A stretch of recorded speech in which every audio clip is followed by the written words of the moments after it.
I stared at the note on our kitchen counter, my coffee growing cold beside me.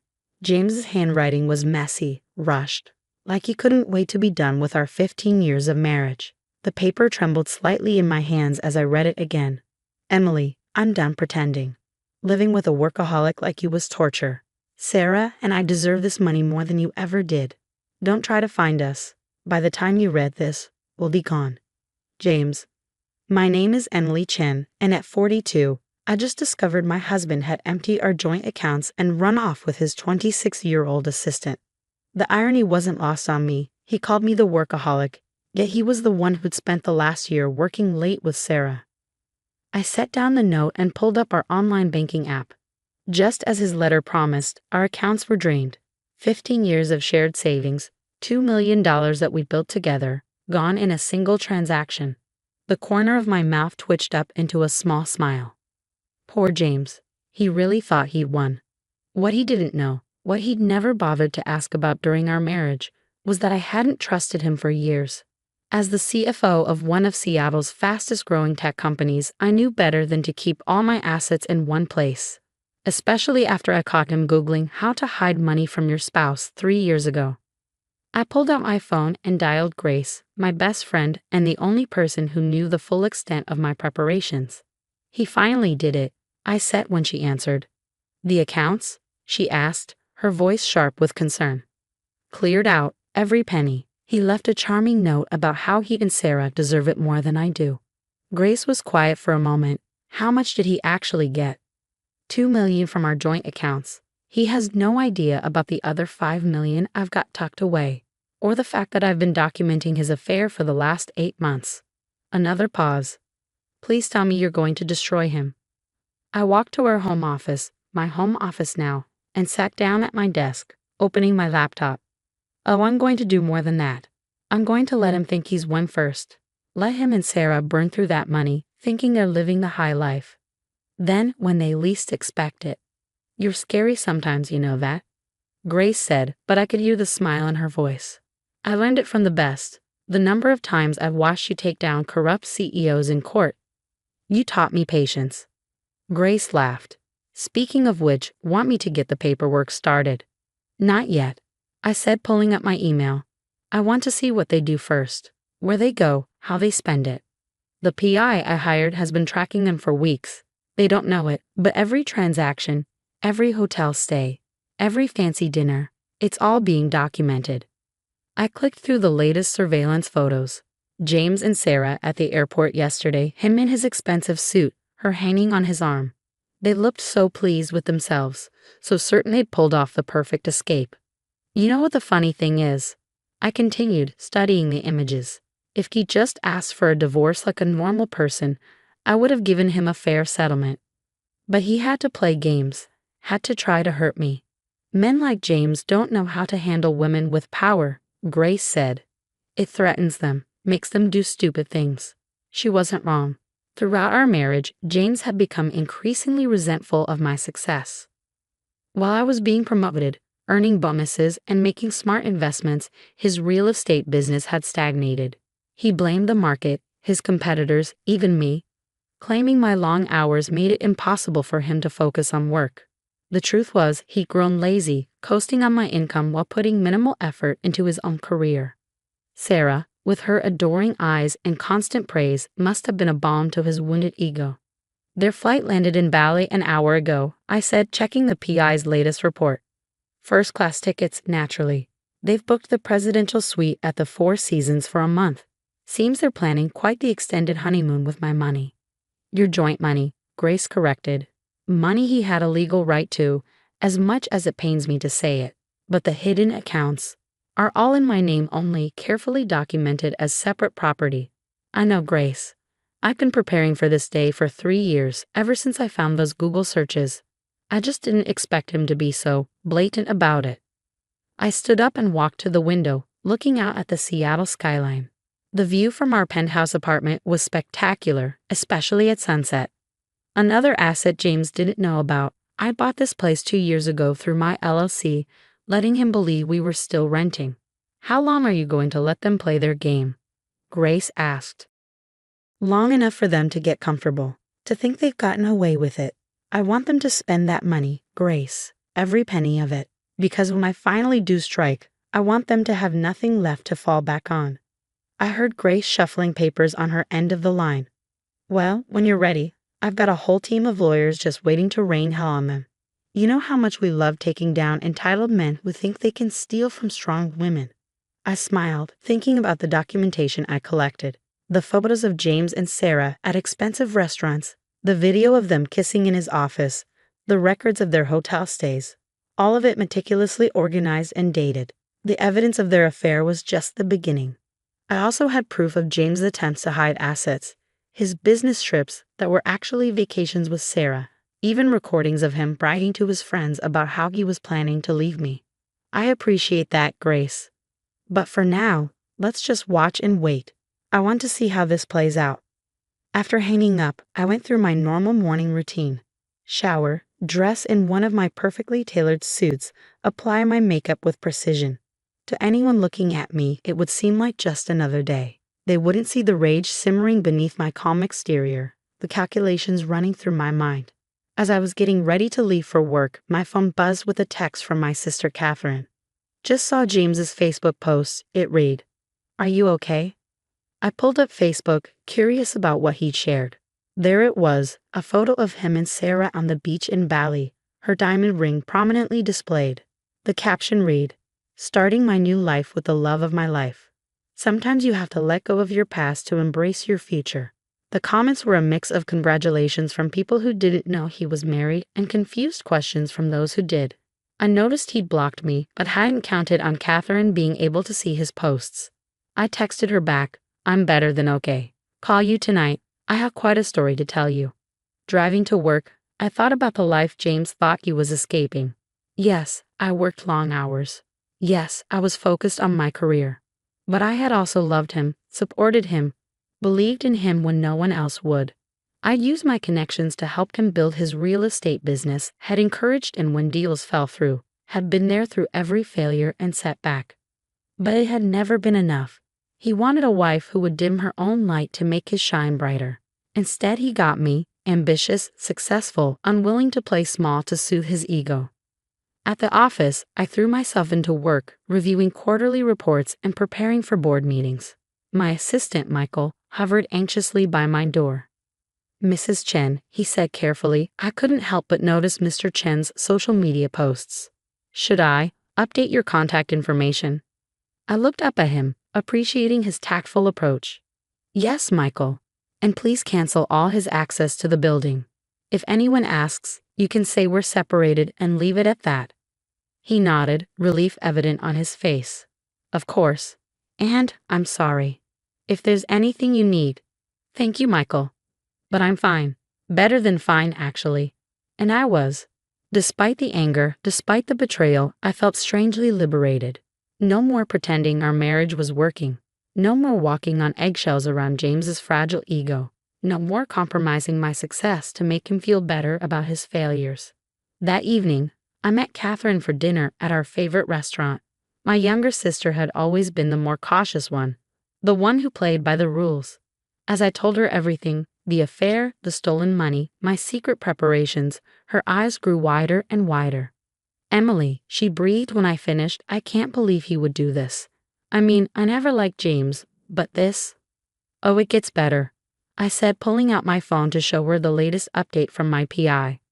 They'd already spent nearly $100,000. Shopping sprees, spa treatments, private tours. They're burning through that money like they think it's endless. Catherine shook her head. "And they have no idea you're watching?" "None. They think they're untouchable. James probably assumes I'm falling apart right now, devastated by his betrayal. He always did underestimate me. So what's your plan? When are you going to let them know you know?" I took a sip of my wine, considering. Not yet. This wasn't just about revenge, though that would certainly be sweet. This was about justice, about showing James and every other man like him that they couldn't just take what they wanted and walk away unscathed. I picked up my phone and opened my banking app, looking at the hidden accounts James knew nothing about. $5 million, carefully saved and invested over the years. Money I'd earned through bonuses, smart investments, and meticulous planning. Money that would ensure I could fight this battle as long as necessary. My phone buzzed with another update from the PI. More photos of James and Sarah, this time at a luxurious beachfront restaurant. They were laughing, touching glasses in a toast, probably celebrating their clever escape. I saved the photos to my evidence folder and set my phone aside. Let them celebrate. Let them think they've won. They had no idea what was coming. 3 months passed, and I watched through my PI's updates as James and Sarah lived their fantasy life. After Bali, they moved on to the Maldives, then to Monaco. Every day brought new charges, designer clothes, Michelin star restaurants, luxury hotels. They were spending the money exactly as I predicted they would, recklessly, arrogantly, believing their supply was endless. I sat in my office one morning reviewing the latest report. They just put a down payment on a villa in the south of France. The purchase price, 1.2 million euros. I smiled, doing the math in my head. Between their extravagant traveling and this new house, they burned through almost all of the stolen money. My phone buzzed. Grace calling. "Have you seen the news?" she asked without preamble. I pulled up my browser. What news? James' real estate company. It just filed for bankruptcy. Apparently, he hadn't been paying his employees or his vendors for months before he left. They're all filing lawsuits. I leaned back in my chair, a surge of satisfaction flowing through me. How many lawsuits? 7 so far, with more coming. His former assistant, not Sarah, the one before her, is claiming he owes her nearly $50,000 in unpaid wages. The contractors from his last development project are suing for over $300,000. Interesting, I said, my mind already racing ahead. And all these lawsuits will follow him. Everywhere. Grace finished, including to his new love nest in France. "Emily, this is perfect timing. He spent most of your joint money, his business is collapsing, and he's about to be drowning in legal battles. Are you ready to make your move?" I opened my email, where another report from the PI had just arrived. More photos of James and Sarah, but these were different. They weren't smiling anymore. James was on his phone, his face tight with stress. Sarah was sitting apart from him, her expression worried.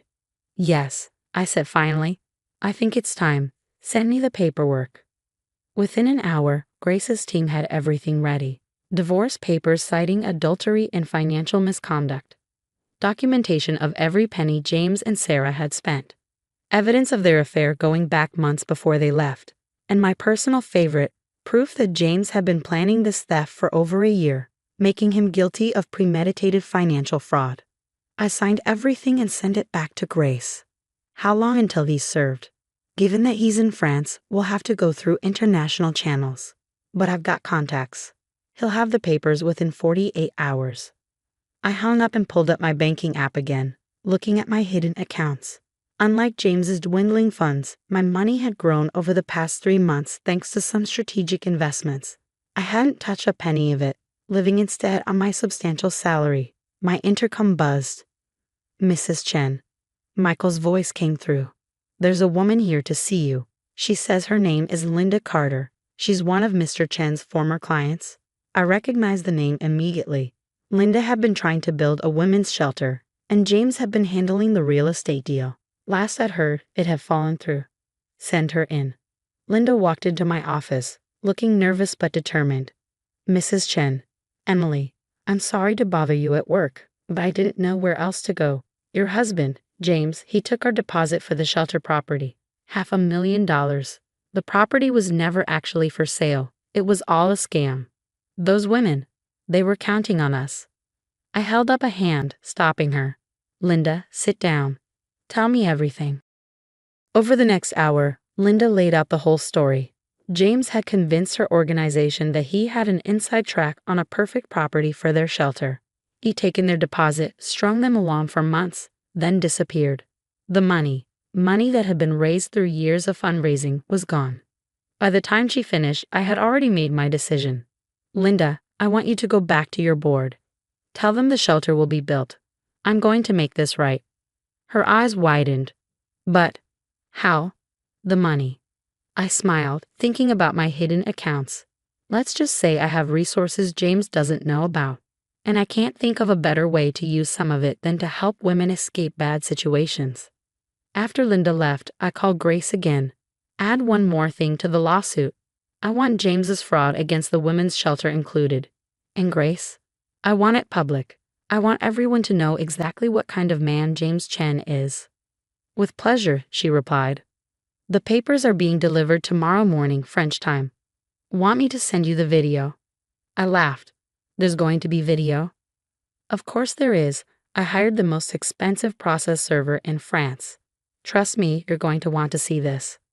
The next morning, I woke up early, knowing the papers would be delivered to James's villa around 9 a.m. French time. I made my coffee and settled in front of my laptop, where Grace had sent me a link to a live feed. Right on schedule, a well-dressed Frenchman approached the villa's front door.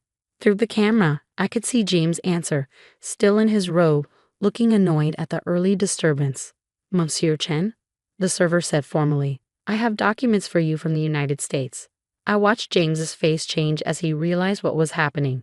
His smug confidence melted into shock, then anger, then fear as he flipped through the papers. Behind him, Sarah appeared, wrapping her designer robe around herself. What is it? She asked, peering over his shoulder. It's Emily, James stammered. She's suing me. She knows everything. The process server cleared his throat. Monsieur, there are also several other lawsuits included. Your former employees, vendors, and clients have all filed claims against you in the United States. James's face went pale. What? No, that's impossible. I closed the business. The claims predate your departure, monsieur. And as these are international financial crimes, they will be pursued here in France as well as in America. I watched Sarah's expression change as she realized what this meant. Their perfect escape, their new life in France, it was all about to come crashing down. James, she said, her voice shrill. What's going on? What does he mean, international crimes? But James wasn't listening. He was still staring at the papers, particularly the page detailing my hidden assets. The blood had drained from his face as he realized just how badly he'd miscalculated. The process server gave a small bow. Bonne journée, he said politely, then turned and walked away, leaving James and Sarah standing in their doorway, their perfect world beginning to crumble. I closed my laptop, feeling a deep sense of satisfaction. Phase 1 was complete. Now came the real battle. Over the next few weeks, James tried everything. He hired expensive lawyers, tried to hide his remaining assets, even attempted to claim that I had tricked him somehow. But Grace's team was ready for all of it. The evidence was overwhelming. Every photo, every receipt, every record of their affair and their subsequent spending spree. It all painted a clear picture of premeditated theft and fraud. The lawsuits from his former employees and clients only made things worse, revealing a pattern of financial misconduct that stretched back years. Sarah, proving that she was exactly who I thought she was, left him as soon as the money started running out. She took what she could: designer clothes, jewelry, the few remaining luxury items they had, and disappeared back to the States, leaving James alone in their overpriced villa with a stack of legal papers and mounting debts. One evening, about 2 months after serving the papers, I received an email from James. My finger hovered over the delete button, but curiosity got the better of me. Emily, it read, I know I hurt you. I know what I did was wrong. But please, these lawsuits will destroy me. The police are investigating the shelter fraud. I could go to jail. Can't we work something out? For old time's sake? I thought about Linda and the women who had counted on that shelter. I thought about James's employees who had gone unpaid, the vendors he had cheated, the lives he had carelessly damaged in his selfish pursuit of pleasure. My response was brief. You're right, James. You could go to jail. And that's exactly where you belong. I clicked send and then opened my banking app. The transfer to Linda's organization had just gone through, enough money to buy an even better property for the shelter and fund its operations for the first year. Sometimes karma needed a little help, and I was happy to provide it. Grace called later that night with an update. The French authorities are cooperating fully, she said. They've frozen the villa and all his remaining assets. He's being extradited back to the States next week to face charges. And the money he stole from me, what's left of it will be recovered, but honestly, Emily, after his debts and legal fees, there won't be much. The good news is, with your hidden accounts, you don't need it. I smiled, looking out at the Seattle skyline from my penthouse window. No, I don't. But this was never about the money, Grace. It was about justice. Well, he got it. James Chen is finished. His reputation is ruined, his business is destroyed, and he's facing serious jail time. And you're stronger than ever. She was right.